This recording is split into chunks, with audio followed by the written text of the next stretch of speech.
Au commencement, c'est l'horreur quand je découvre le sort de ces 3 patients, quand je réalise qu'on leur refuse le traitement par la phagothérapie, ce qui signe leur arrêt de mort.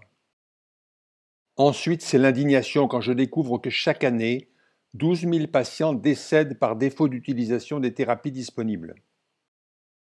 Enfin, je suis scandalisé par les arguments donnés par le ministère dit de la Santé pour justifier qu'on laisse crever les patients. Arguments du genre « c'est Bruxelles qui a décidé que les phages sont des médicaments ». Qui a décidé que la vie pouvait se réduire à des usines où l'on fabrique des médicaments? Ce n'est pas Bruxelles. La décision a été prise le 11 septembre 1941 par les cinglés du régime de Vichy. D'où vient l'idée horrible qu'un patient déclaré incurable par la première médecine ne doit pas avoir de seconde chance? Cette idée vient des cinglés de Vichy qui décident la mort de la seconde médecine. Aujourd'hui, ce n'est pas la Commission européenne qui décide de laisser crever les patients français. Quand on veut nous faire croire que c'est Bruxelles qui décide que les Français seront soignés par les médicaments industriels sinon rien, c'est juste un nuage de fumée autour de l'horreur de cette décision.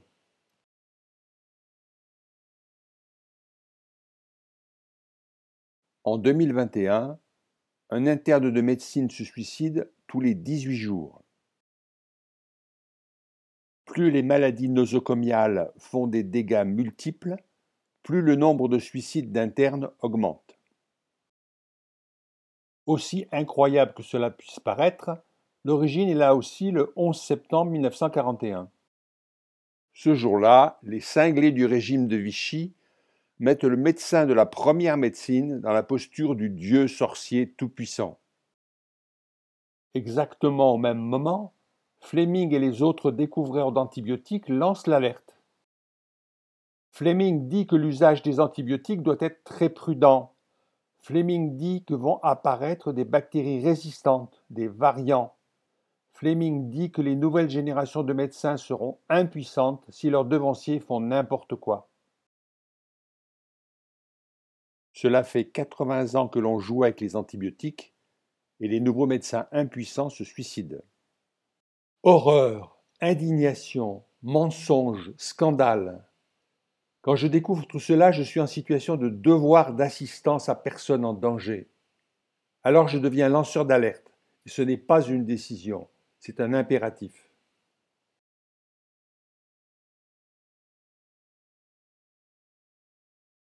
L'affaire dont nous traitons ici se déploie dans de multiples dimensions. Depuis l'intime du virus jusqu'à la décision de stratégie sanitaire. L'expert d'une dimension, lui, ne voit qu'un bout de la question. Le polymathe, lui, voit comment les dimensions s'articulent. Quand je suis gamin, je veux être polymathe, comme mon grand-père directeur d'école.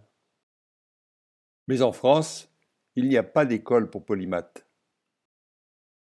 Alors, je deviendrai ingénieur en lisant des publications académiques. Je deviendrai traducteur-interprète dans les coulisses des universités anglo-saxonnes. Je deviendrai docteur de l'université en lisant des thèses.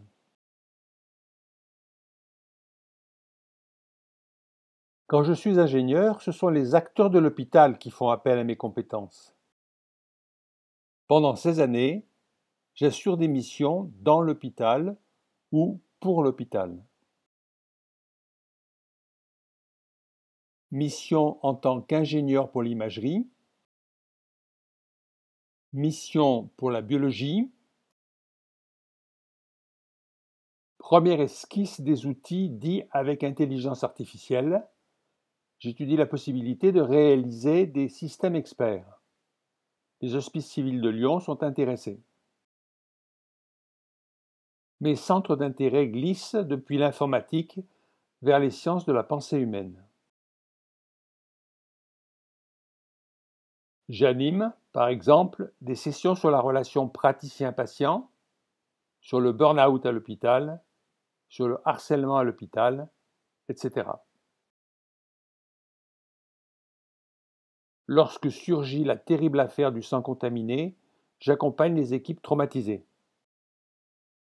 En 16 années, je travaille avec 2000 acteurs de l'hôpital en sessions courtes ou sur plusieurs années.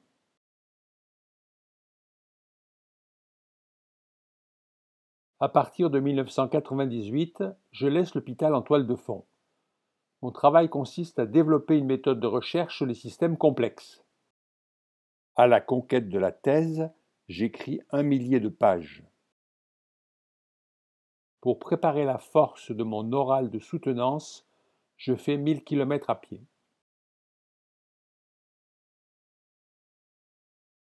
Ainsi se constitue une machine à penser les pathologies et les solutions. Mon outil privilégié, ce sont les publications académiques. Il s'agit d'identifier les vrais défis au bon moment. Il faut comprendre ce qui est possible à l'hôpital et dans la première médecine. Il faut identifier les savoirs et pratiques de la seconde médecine nécessaires aux patients pour une seconde chance. Il faut fabriquer des images pour rendre compte de la complexité des dynamiques.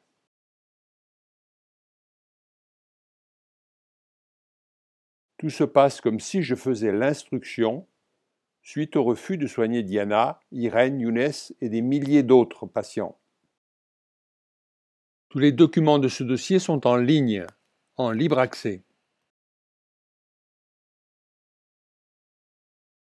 Dans le cadre du projet Une fabrique de commun. Dossier 1, le phage gardien. Dossier 2, antibiotiques, la fin du miracle. Dossier 3, phagothérapie contre bactéries résistantes. Dossier 4, représentant du peuple contre bactéries. Dossier 5, quel savoir médical. Dossier 6, seconde médecine pour 5 pandémies. En français ou en anglais, j'écris des documents académiques. D'une part, ils traitent de problèmes génériques, d'autre part, de l'articulation du sanitaire et du politique. Quelques exemples sur 4 plateformes. Sur Academia. Pour comprendre le paradigme avec antibiotiques et ses excès, l'épistémographie est un outil efficace. Sur ResearchGate. La recherche à l'ancienne ne convient pas pour les systèmes complexes. Il faut penser une recherche hypermoderne. Sur Google Scholar. Vers 1998, je rends visite à Matignon. Ma question est celle du knowledge management, en particulier au ministère de la Santé. Sur Zenodo, la base mal connue des chercheurs européens. The Superbug and the Personalized Phage. Comprendre les phages personnalisés. Why do millions of people die? Pourquoi cette hécatombe? Problème de la formation des médecins. The Wink Link. Comment le gouvernement pourrait-il être conscient de ce qui se joue?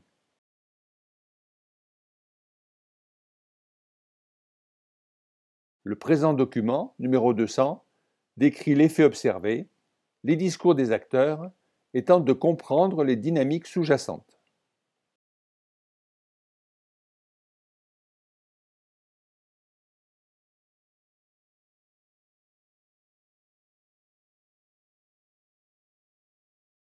En 2017, Olivier Pathé pratique la phagothérapie à l'hôpital de Villeneuve-Saint-Georges.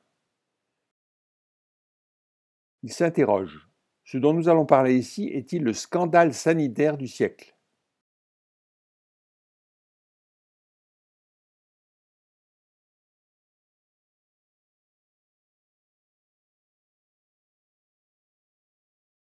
Quand le docteur Pathé parle de scandale sanitaire du siècle, il est aux premières loges.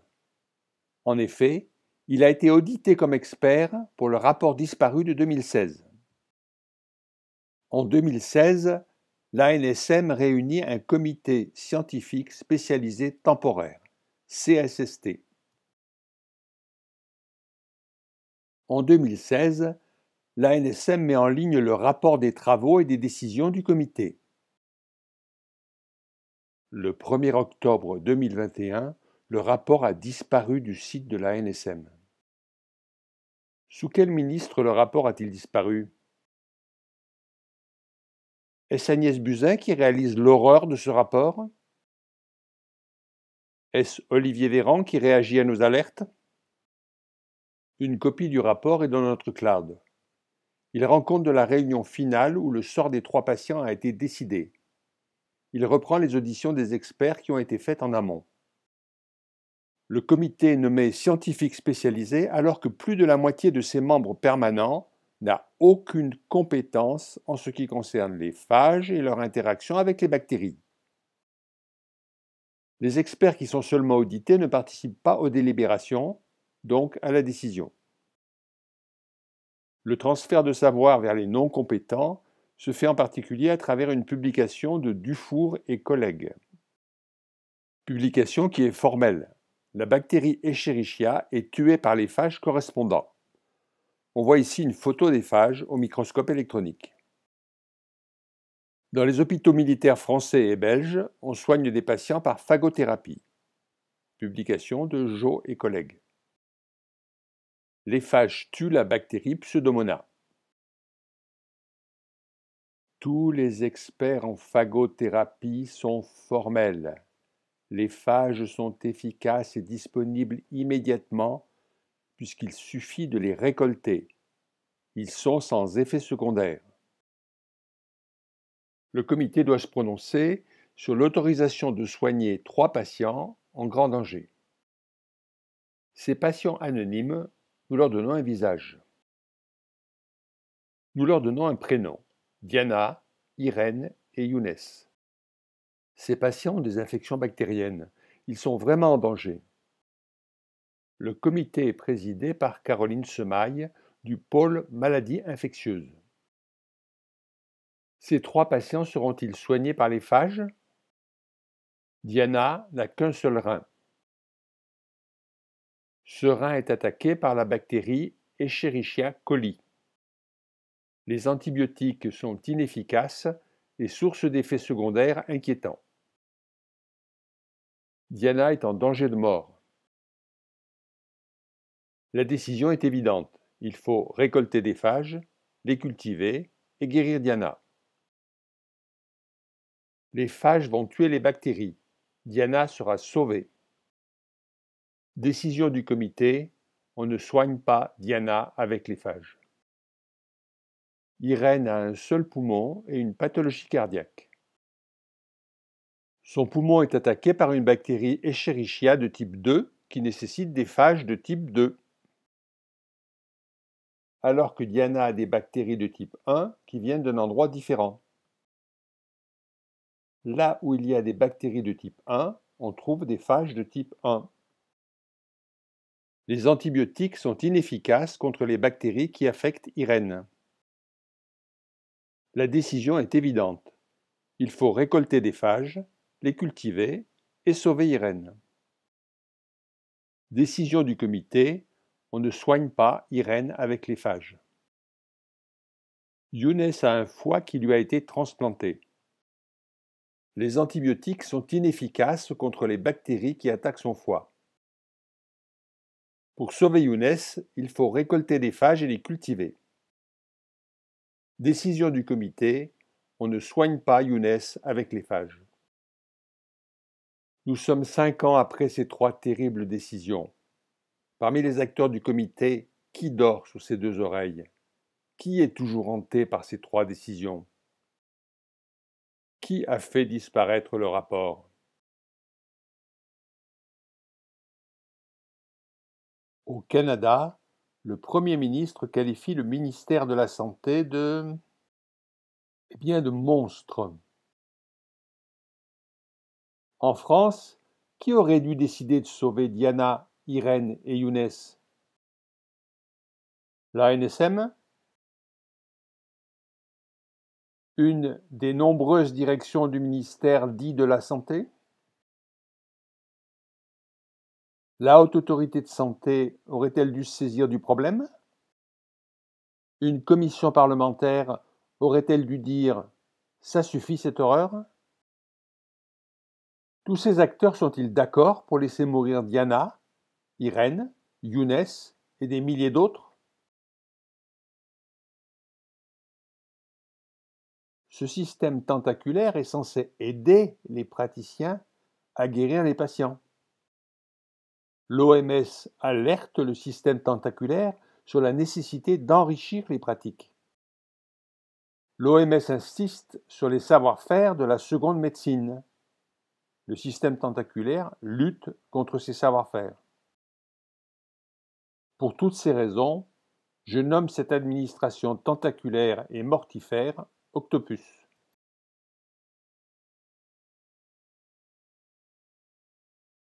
Octopus fait une fixation sur les usines à fabriquer des molécules. Octopus lutte de toutes ses forces contre un retour à l'équilibre.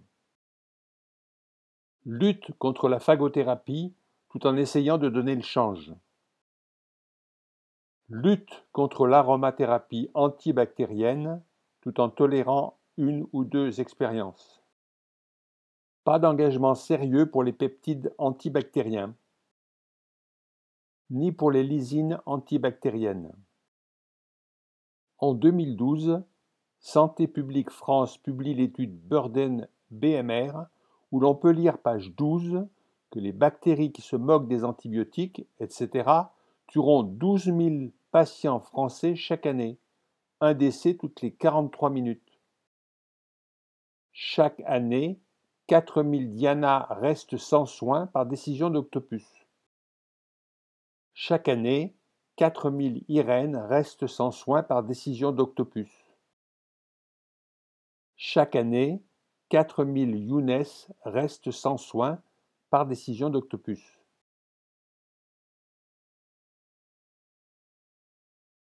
Pour réussir une telle hécatombe, il faut développer un art. Il faut des patients en danger de mort par bactéries qui se moquent des antibiotiques. Il faut des tueurs de bactéries capables de débarrasser le patient de son ennemi mortel. Ces tueurs, les phages, sont utilisés par l'humain depuis la nuit des temps, sans problème. Pour fabriquer une hécatombe, il faut confier le problème aux mauvais acteurs, avec la mauvaise information et le mauvais management. Pour réussir une hécatombe, il faut décider de laisser crever les patients. Quand on voile l'hécatombe derrière le mensonge, quand on fait disparaître les documents, on a un scandale sanitaire. Quand Octopus produit des documents sans aucune référence à des publications académiques, on a un scandale sanitaire.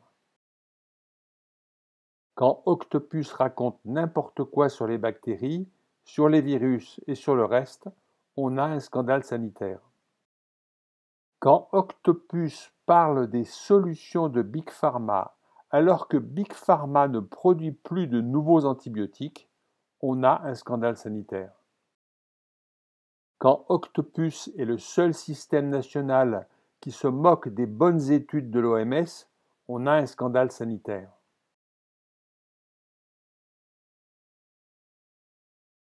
La résistance pour sauver des vies est là. Cette résistance, nous la nommons Réseau pour une médecine du second type ou RMEST. La résistance est là, preuve que des milliers de patients sont laissés pour compte, et Octopus est aveugle. Madame Touraine, ministre, est aveugle à la détresse des patients. Madame Semaille est aveugle à l'inanité de son dispositif de décision. Madame Buzyn, que nous avons alertée, est aveugle.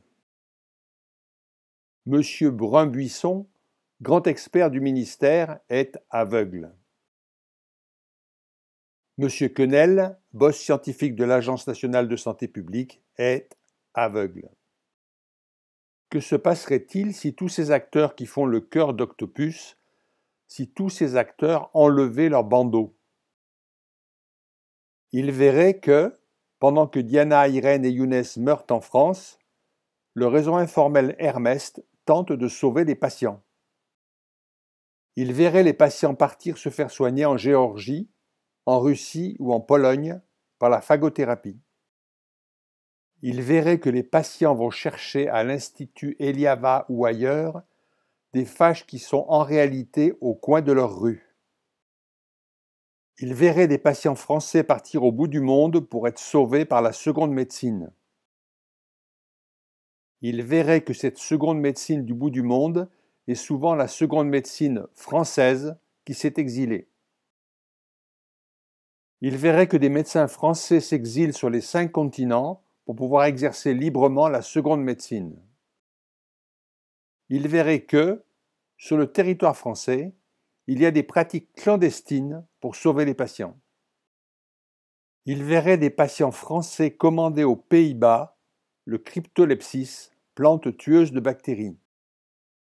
Il verrait des patients commander en Allemagne la nigelle égyptienne tueuse de cellules malignes. Et en Belgique. Et en Autriche. Et au Sri Lanka. La France est fière de quelques exploits de sa première médecine, mais ne voit pas comment Octopus est aveugle au manque grave de la seconde médecine. Si les ministres ne cultivaient pas leur aveuglement, ils verraient que les réseaux de la seconde médecine sont actifs, même dans les coulisses de l'hôpital. Ils verraient le travail de fourmi pour créer l'encyclopédie de la phytothérapie Wikiphyto. Ils verraient les médecins utiliser Wikiphyto pour communiquer avec leurs patients. Ils verraient la fondation Gattefossé réunir des spécialistes pour l'aromathérapie. Ils verraient qu'il faut impérativement former les médecins à l'aromathérapie. Ils verraient que pour lutter contre les virus, le Ravinsara est extrêmement efficace. Quand des attaques virales méchantes sont annoncées, il faut avoir constitué des stocks d'huile essentielle. Si les ministres n'étaient pas aveugles, ils verraient la pénurie de Ravinsara qui a eu lieu à l'apparition du Covid. Ils verraient que 38% des Français se soignent par les plantes avant d'aller chez le médecin. Ils verraient que, pour se soigner, les Français se renseignent dans la boutique de compléments alimentaires la plus proche de chez eux. Ils verraient que les Français ont confiance en Wikiphyto. Ils verraient que ces Français ont un réseau d'amis et de professionnels qui les aident à comprendre leurs enjeux de santé. Ils verraient que leur ministère est le ministère de la première médecine, uniquement. Ils verraient que s'appeler ministère de la santé, ça se mérite. En Inde, les patients ont à la fois un ministre de la première médecine et un ministre de la seconde médecine. Ils ont une seconde chance. En 1961, la seconde médecine a été introduite dans l'enseignement supérieur.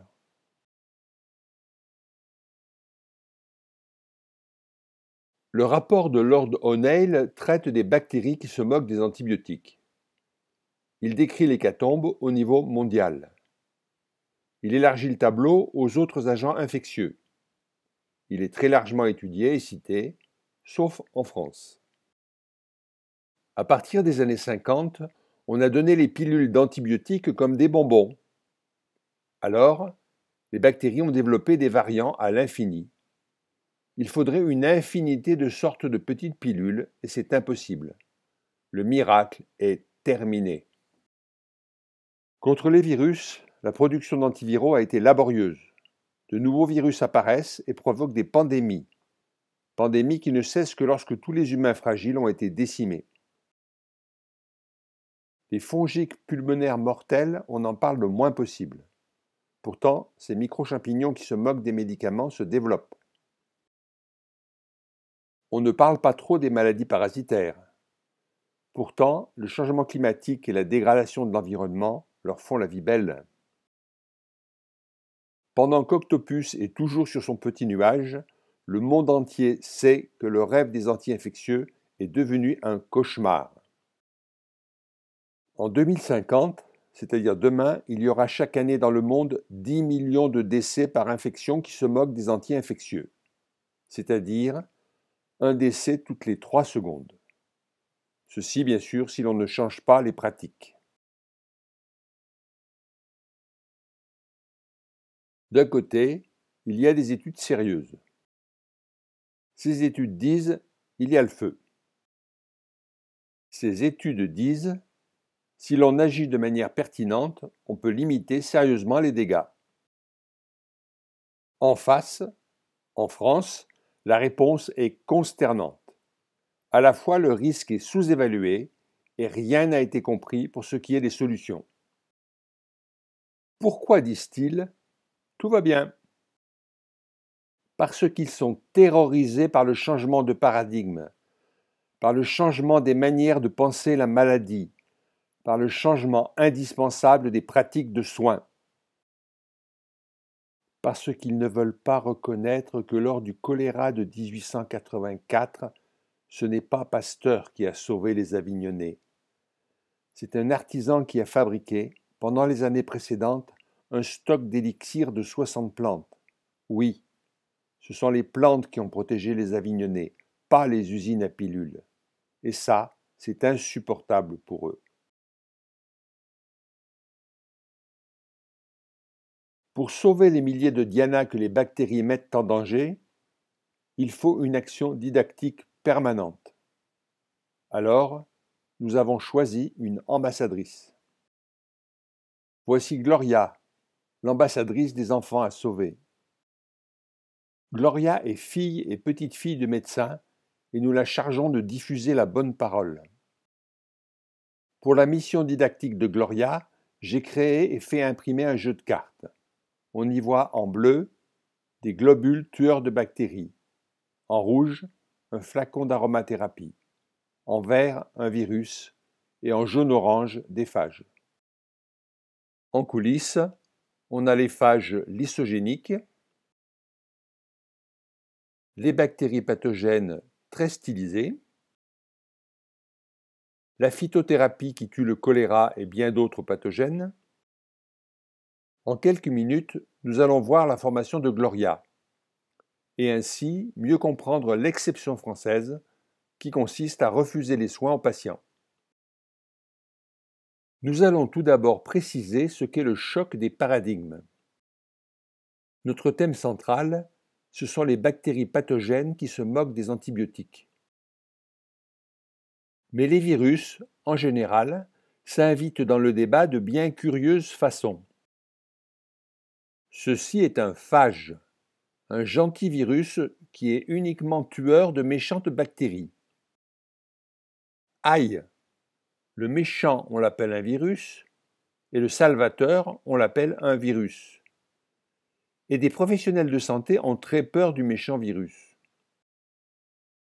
Et des professionnels de santé transfèrent leur peur depuis le méchant virus sur le virus salvateur.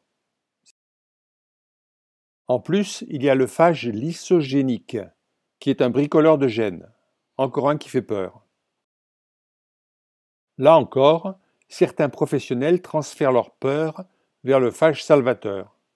Dommage. Gloria, c'est là que commence la didactique.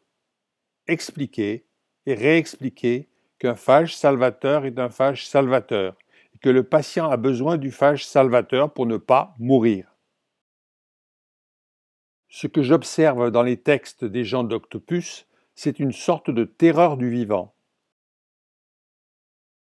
Non, Gloria, je n'affabule pas. Je te propose de lire attentivement les rapports d'Octopus dans la période 2016-2019, en particulier les rapports sur les phages. Tu y trouveras cette terreur du vivant.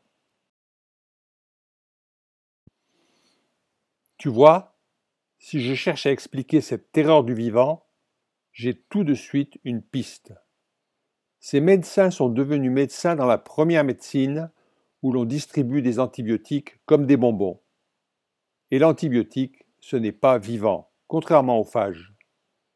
Et même quand ils ne sont pas médecins, ils ont baigné dans ce monde. Dans ce monde où ils seront de grands sauveurs de patients grâce aux produits des usines à médicaments. Cela se nomme un paradigme. Et un paradigme, c'est comme une barrière qui se construit autour de la pensée libre. Gloria, quand tu leur parles de l'autre paradigme que l'on voit ici en vert, celui où les méchantes grosses bactéries sont tuées par de petits phages, le choc est trop important pour leur système de pensée. Gloria, je te présente une méchante bactérie. Et voici le phage qui va la tuer. En classe terminale, on apprend à récolter des phages et à les cultiver dans une boîte de pétri. Quand on fait des yaourts, on fait pousser des bactéries et éventuellement des phages. Donc, pour cultiver les phages qui vont sauver un patient, il suffit d'une yaourtière. Quand les phages se sont bien reproduits dans la boîte de pétri, il faut les séparer des cadavres de bactéries. On fait cela à l'aide d'un filtre à maille très fine.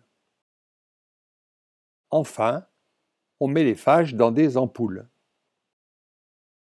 Gloria, si un jour tu es phagothérapeute, tu administreras ces phages aux patients. Et les phages débarrasseront le patient de ces bactéries mortelles. La fabrique des phages et leur administration est donc extrêmement simple. Mais dans ta mission, tu vas avoir un gros problème.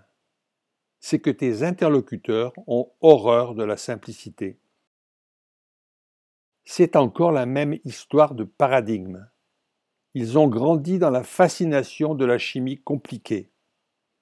Un paradigme, c'est comme une sorte de transe dont certains n'arrivent pas à sortir. Dans le paradigme vert, il est simple de récolter des phages, simple de les cultiver, simple de les filtrer. Dans le paradigme bleu, la simplicité est impensable. Les médecins se sentent dévalorisés par la simplicité.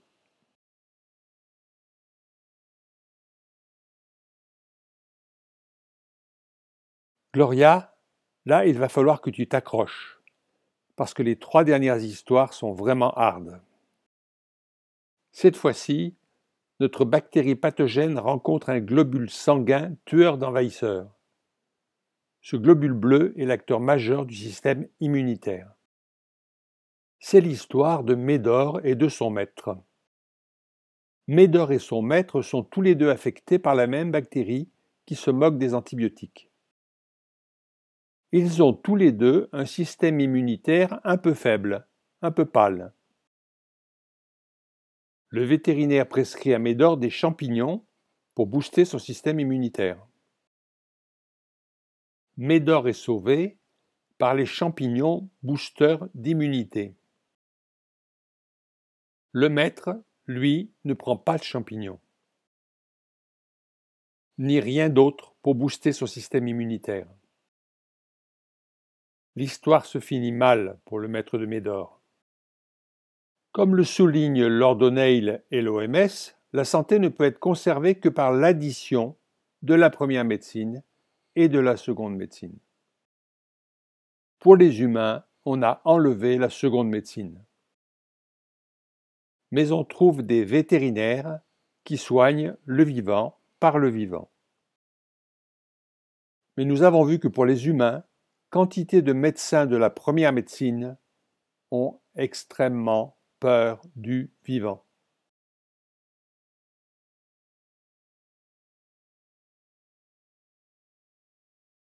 Le cheval Jimbo et son maître sont affectés par la même bactérie qui se moque des antibiotiques. Le vétérinaire prescrit à Jimbo des plantes qui sont tueuses de bactéries pathogènes. Avec un système immunitaire à fond et des plantes antibactériennes, Jimbo est sauvé. Le maître de Jimbo n'a pas pris de plantes. On doit lui couper une jambe. Gloria n'en croit pas ses yeux, Gloria n'en croit pas ses oreilles. Pourtant la documentation est là. D'un côté des animaux sauvés par les phages, par les plantes, etc. Ou bien encore des humains sauvés à l'étranger.